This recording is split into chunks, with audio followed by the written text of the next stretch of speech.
Hi guys, I'm here in Telford for the 5th episode of Rape of Britain by Tommy Robinson. We're going to be hearing the story of Corinne. She's a Sikh survivor, and we're going to be hearing about her exploitation, her drug abuse and the corruption and negligence of agencies in Telford.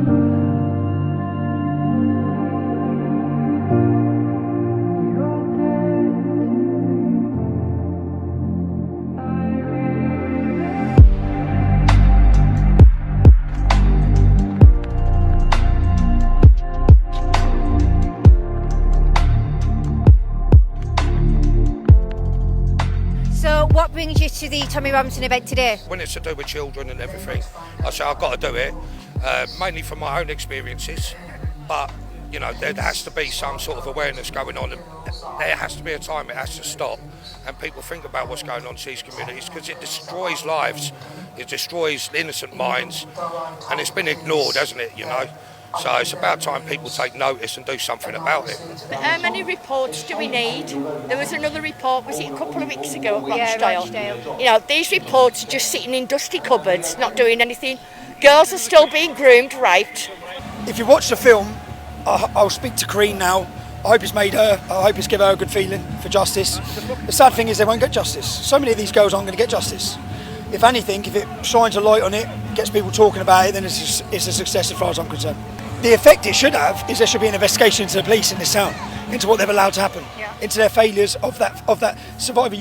When we went public with how they were failing her, they started then helping her. But if we wouldn't have done that, they weren't helping them. Yeah. They weren't helping them. Yeah. How are you going to come forward as a young woman who's been abused when the gangs run the town, when the police don't even help you? They don't want them to come forward. That's why out of 200 men in this town, only 11 have faced prosecution. That's it. 11. 200 known rapists in it. So we're all talking about the Rochdale report, which was 96. Yeah. 200 in Telford alone. And they've only prosecuted 11. It's outrageous.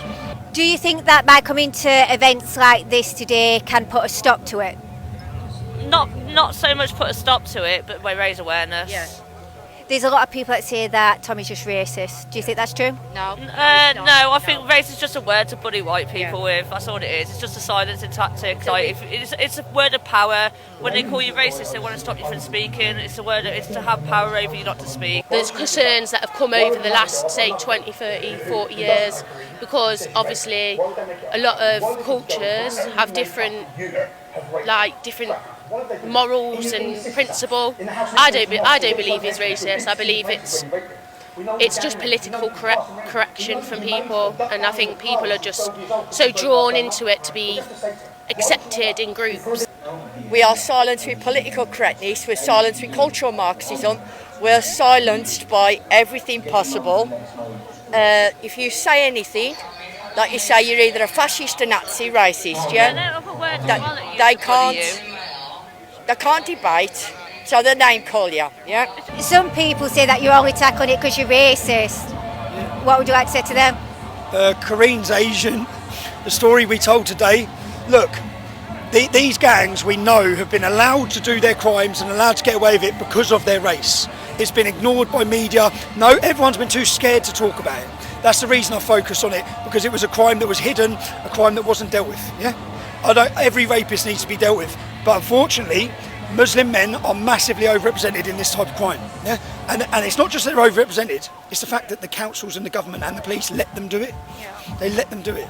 If anybody in our government was to be watching this, what would you like to say to them?